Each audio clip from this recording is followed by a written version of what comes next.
Ça commence à me tendre. Même plus, payer 30 balles. Hop, attention au camion.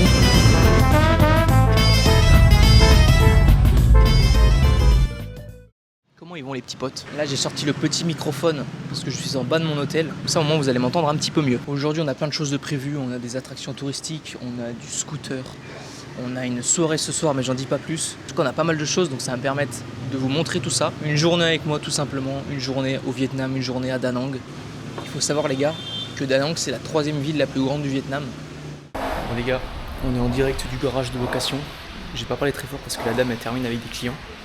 Je vous avoue que là il fait une chaleur. Il est 8h30, il fait déjà 30 degrés. Voilà, donc on crève littéralement. C'est de prendre plus je pense un petit scooter plutôt qu'un 500. Je pense pas que ça soit utile de prendre une bête de compétition là comme le 500X. Donc on va voir. 95. Direction, alors je connais pas le nom exact, Bana Hills, je sais plus trop. Je suis désolé, j'ai oublié le blaze. C'est l'attraction touristique de Da Nang, c'est le truc le plus connu. Déjà, j'ai baissé la visière comme ça vous allez bien m'entendre. C'est vraiment l'attraction touristique la plus connue de Da Nang. On y va un samedi matin en plus, donc on verra s'il y a du monde ou pas. Regardez-moi ce décor. Da Nang, c'est vraiment la ville connue pour ses digital nomades. Elle a une superficie de 1200 km² pour une population de 1 250 000 habitants, si je dis pas de bêtises. Donc c'est quand même 10 fois plus grand que Paris. Contrairement à la Thaïlande, on m'a quand même demandé si j'avais le permis. Le permis international, je pense que c'est pour des questions d'assurance, parce qu'au final elle n'a pas regardé, elle m'a juste fait confiance. Alors que la Thaïlande, vraiment, j'ai acheté la moto, ils m'ont rien demandé, hein. Pas de permis, rien du tout, juste du cash. Ce qui est marrant, c'est qu'il n'y a pas du tout de priorité. Alors au niveau des feux, ils respectent. Mais tout ce qui est intersection, passage piéton sans feu, c'est le bazar, faut s'imposer. Et les gens s'insèrent sans regarder. Pour ceux qui se demandent avec quoi je filme avec l'Action 4, DJI Action 4, en 4K 60 fps actuellement, avec une carte mémoire de 256 Go. Pour vous donner un ordre d'idée, on peut filmer à peu près 4h30 en 4K, ce qui est amplement suffisant. Puis moi je vous conseillerais aussi d'acheter le pack batterie, alors c'est un petit peu plus cher, mais vous avez 2 batteries supplémentaires, ce qui fait que vous pouvez filmer toute une journée. En général, une batterie ça tient à peu près 2h30, 3h de vidéo, tout dépend de la qualité forcément. Et puis en termes de qualité sonore, là je vous parle avec le micro DJI, pareil, une quarantaine de dollars. J'ai pris la version vraiment basique, sans batterie, sans rien, sachant qu'il tient de 6 à 8 heures je crois. Bon, c'est un bazar sans nom, hein. Vous voyez, il n'y a pas de priorité dans les ronds-points. Il faut vraiment bourrer.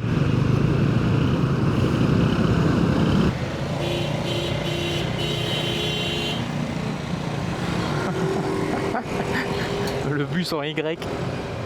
Ça fait plaisir de retrouver les sensations de la moto. Même si c'est un petit scooter 150, ça fait plaisir d'être au guidon d'une cylindrée. D'une petite cylindrée, mais d'une cylindrée quand même. Ting Chao. Thank you. On a garé la moto, évidemment, parking payant, sinon c'est pas drôle. Tout est payant, je vous avoue que ça nique un peu le moral. Ça vous... Ouais, on va faire une sortie et tout trop cool, et au final tout est payant. On vous bloque pas mal d'accès, ça vous plombe un peu le moral. D'ailleurs, petit aparté, quand vous filmez en 4K, en fait j'ai pas le retour sur l'Action 4, donc ça c'est à savoir. Là je me vois, mais si je vous tourne la caméra, je vois pas ce que je filme. Je vous avoue que c'est un peu problématique. En tout cas, on va brancher le micro, parce que là il y a quand même pas mal de bruit. On va brancher le micro et puis on va voir ce qu'on peut faire. Bon, j'espère que vous allez bien m'entendre. Normalement oui, j'ai le micro juste ici. Je vous avoue que c'est un peu le bazar, on dirait un peu une gare routière. Il faut juste que je trouve comment aller maintenant au bridge, mais là c'est vraiment blindé. Regardez-moi ça. Je vous avoue, ça commence à me tendre. Je m'attendais à débarquer avec mon scooter en bas du pont et je me retrouve, je sais même pas où je suis là. Ting Chao. On va suivre la foule, donc c'est le bordel là. Ting Chao. Je sais pas pourquoi je sens gros comme une maison. On va arriver en bas du câble et on va devoir payer une blinde. C'est un petit peu éloigné du troupeau. On va essayer de profiter un peu pour visiter ce jardin. C'est vrai que c'est magnifique là pour le coup. Ça vous met tout de suite dans un mood chill, détente, relax. Regardez-moi ça. Franchement ça pour le coup, ça me remonte un peu le moral. Et là juste en haut, vous avez le fameux téléphérique qui je suppose vous emmène au niveau du pont. On va aller voir ça tout à l'heure. En tout cas pour l'instant on va grimper juste ici. J'ai vu qu'il y avait des escaliers pour pouvoir monter. J'ai très peur du monde sur le pont en lui-même. On va voir, attention on est là pour tester, je fais le crash test pour vous. Si jamais un jour vous décidez de venir à Da Nang et de faire ce fameux pont, bon, vous savez à quoi vous attendre. Je ne sais pas si on le verra à la caméra. Le téléphérique monte vraiment jusqu'en haut et il passe derrière les montagnes. Vous en avez un autre juste ici. It's two way. Way include capital up and down. Yeah, okay. Receive Thank- and your ticket. Yeah, okay. Thank you. Comme prévu les gars, on s'est fait allumer la gueule. Voilà. Le ticket, 1 million de dong. Donc on est sur du 17 balles. Même plus, j'ai payé 30 balles. J'ai payé 30 balles. Oh la douille. Je crois que c'est ça. Hein. Attends, j'ai regardé avec Revolut. 33 € j'ai payé. La douille gargantuesque. Je sais pas pourquoi dans ma tête c'était 17. Mais non les gars, j'ai payé 30 balles.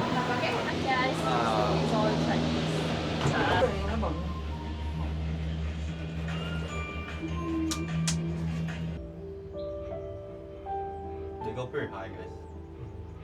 Like you see that? Like behind you, you can't see anything. Oh shit. Like literally.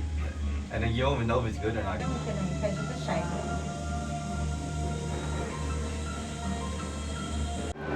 J'ai les oreilles bouchées là parce qu'on a bien pris 2000 mètres d'altitude. En fait c'est ça le village français. Tout à l'heure je vous disais de la merde. Là on est vraiment dans le village français. Je pense que c'est vraiment un village parc d'attractions. En fait c'est vraiment un univers. Et c'est pas du tout seulement le pont. Le pont doit faire partie du parc.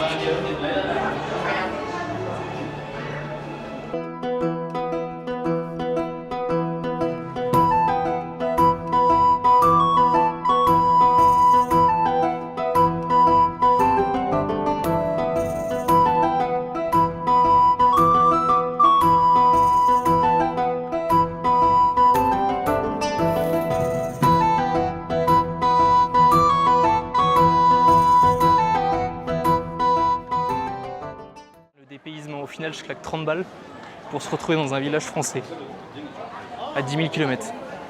Le niveau de rentabilité est stratosphérique.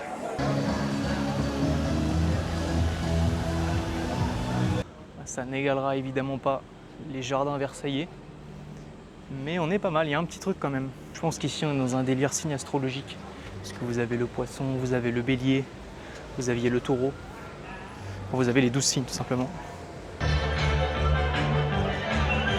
Là, vous avez carrément le French Cancan là-bas. Là.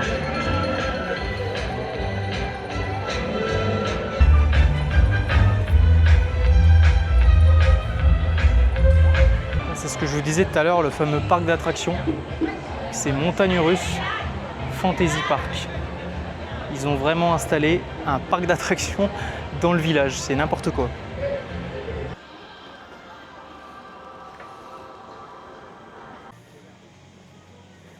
On est vachement dans le délire château fort. On est vachement là au 15e siècle, en 1600. Ils ont dit village français, moi je m'attendais à des petites maisons style française et tout. Et au final, vous avez vraiment ce délire de château fort, statue grecque, jardin versaillais. Franchement, c'est magnifique. Je sais absolument pas à combien de mètres d'altitude on est.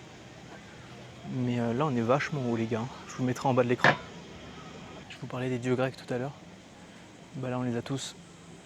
On a Apollo, Achille, Arès. Bon, je vais pas tous les faire parce que je les connais pas. Mais ils sont tous là, avec derrière la montagne et le château. C'est magnifique. Vous avez des salons de massage, des restaurants, il y a même une salle de sport un peu plus haut. Ils ont vraiment respecté le délire petit village isolé, style à la française. On a fini par trouver comment accéder au Golden Bridge. Encore une fois par télésiège. Le parc a vraiment de la gueule, hein. Ça pour le coup je pourrais rien dire. On va voir là si la vue est meilleure une fois dessus. Pour l'instant, je vous avoue que je suis pas en mode wow, c'est une dinguerie. Bah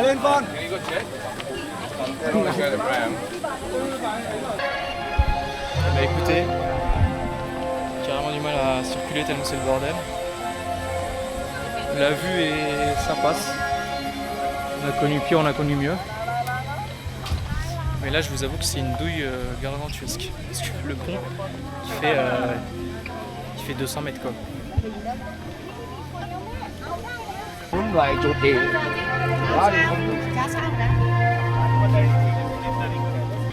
C'est absolument pas ce qu'on peut voir sur Google.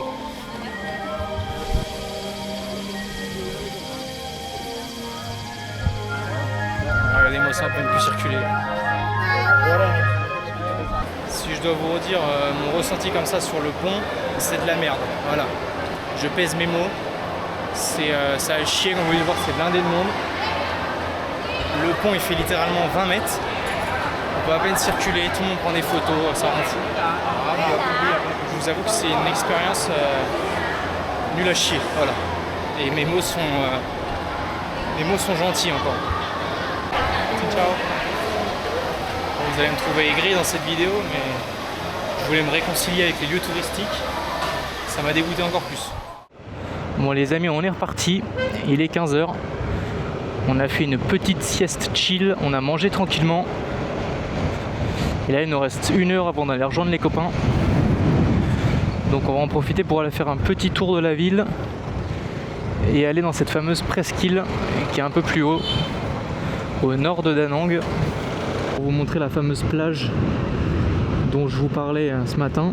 La plage qui fait 40 km de long, c'est la plus grande plage de Da Nang et je crois que c'est la plus grande plage du Vietnam. Hop là, on y va tranquillement. Da Nang Beach.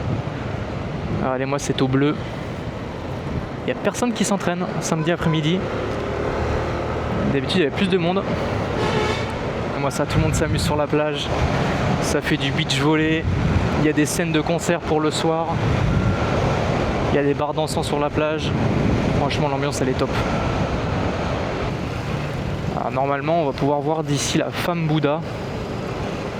Je suis désolé, je prépare jamais mes voyages, je ne sais même pas son nom. Voilà, je ne sais pas si vous la voyez, elle est tout au fond là-bas en blanche. On dirait un peu la statue de Rio. Et regardez-moi cette plage les amis. Et le cadre est juste magnifique. Hein. Regardez-moi ça. Avec la statue au fond, on dirait vraiment Rio. L'ambiance brésilienne un petit peu. Hop, on va doubler le frérot. Hop, attention au camion. Je regarde pas forcément. Ça c'est la devise au Vietnam. On s'insère et tu te pousses. Regardez, on a un temple juste ici. Alors, regardez, on est juste à côté de notre... je vais pas dire de bêtises, notre femme Bouddha. Regardez-moi ça les gars, si elle est pas belle. Là je vous propose une petite balade chill, tranquillou. Juste vous et moi. On est là, on papote. Si vous avez des questions en commentaire, faites-vous plaisir. Des questions de visa, de monnaie, de banque, d'assurance, de billets d'avion. Posez-moi toutes les questions que vous voulez, j'y répondrai avec grand plaisir. Hop là, on va se garer là. Est-ce que... Ouh, mais c'est pile ce qu'il nous fallait ça. Hop là.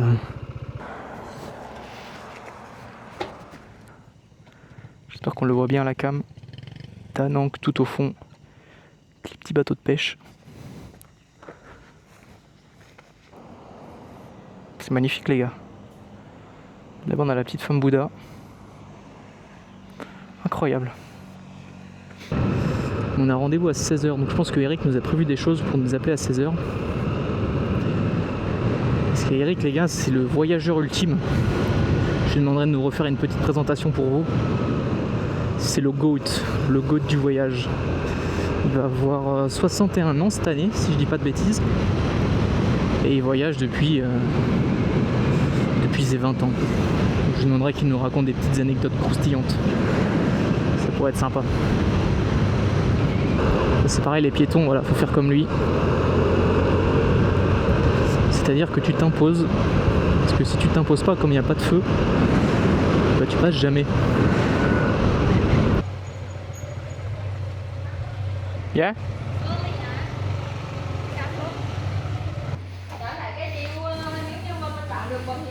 Regardez qui c'est qu'on a retrouvé. La légende. Ça va? Ça va bien? Ça va, ça va. Tu peux filmer, ça te dérange pas? Non, moi je vois. C'est pour YouTube. C'est vrai? Ouais. Alors essaie de... parce que je suis pas supposé être ici.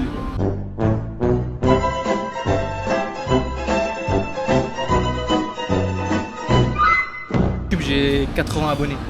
80, tu viens de commencer là? Oui, oui. Ça, mes vidéos font 300 vues.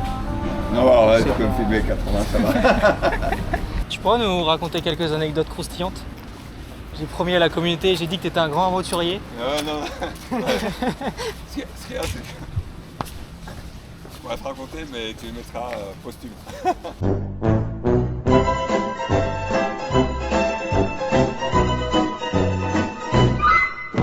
Posthume? Ouais. Quand c'est mort.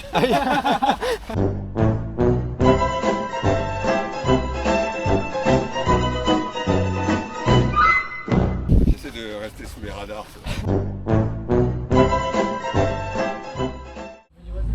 Tout. Non. Ça va me retourner le beat, tu penses?